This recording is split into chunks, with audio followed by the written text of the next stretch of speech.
लोकसभा चुनाव के बाद विधानसभा उपचुनाव में जैसे ही समाजवादी पार्टी का ग्राफ उत्तर प्रदेश में लोकसभा चुनाव की अपेक्षा थोड़ा नीचे आया, वैसे में लगातार अखिलेश यादव पर भी हमले तेज होते गए।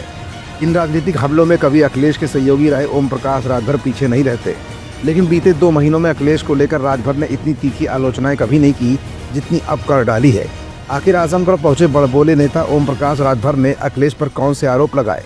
राजभर ने अखिलेश के गढ़ को गड़ैया बनाने की बात क्यों कही? और क्या ओम प्रकाश राजभर अब बीजेपी के घोषित प्रवक्ता बनने वाले हैं? और क्यों अचानक ओम प्रकाश राजभर के बोल मोदी जी के पक्ष में लगातार बड़बोलेपन का रूप लेते जा रहे हैं? और क्या है अखिलेश की बनाई गई सब्जी का वो राज जिसमें उन्होंने तेज पत्ते का जिक्र कर डाला है? ये कुछ ऐसे सवाल है जिनका जवाब आज की इस रिपोर्ट में हम आपको दिखाएंगे भी और बताएंगे भी।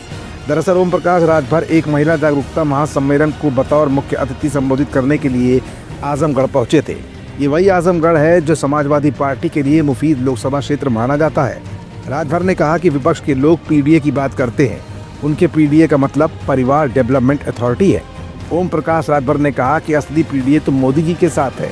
हम हैं, केशव मौर्य हैं, अनुप्रिया पटेल हैं, यानी सब लोग हैं।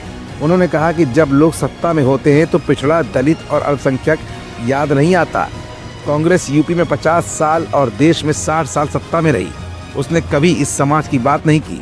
आज जब वो सत्ता में नहीं है तो राहुल गांधी कह रहे हैं कि पिछड़ा, दलित और अल्पसंख्यक के साथ अन्याय हो रहा है। हमको तो कहीं नहीं दिख रहा है कि इस सरकार में किसी भी तबके के साथ अन्याय हुआ हो। उन्होंने कहा कि लोग आजमगढ़ को सपा का गढ़ कहते हैं। आगामी चुनाव में हम सपा के इस गढ़ को गहरी बनाने का काम करेंगे। उन्होंने सपा पर तंज कसते हुए कहा कि सपा के लोगों ने सब्जी में तेज पत्ते की तरह हम लोगों का प्रयोग किया है। सब्जी तैयार होने के बाद जिस तरह से लोग तेज पत्ते को चाट कर फेंक देते हैं, उसी तरह से सपा वालों ने हमारी पार्टी का उपयोग किया। आगामी चुनाव में हम सपा को हार का स्वाद चखाने का काम करेंगे।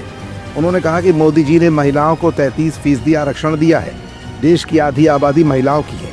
ऐसे में भविष्य में उनको 50% हिस्सेदारी मिलेगी।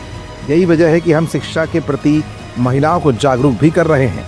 ओम प्रकाश राजभर ने एक तरफ जहां अपने इस बयान के जरिए से समाजवादी पार्टी को पिछड़ा, दलित और अल्पसंख्यक विरोधी बताया, तो वहीं कांग्रेस को भी निशाने पर लिया है और साथ साथ महिलाओं को रिझाने के लिए महिला वर्ग के आरक्षण की बात कहकर बीजेपी को पूरी तरह सेफ करने की कोशिश भी की है।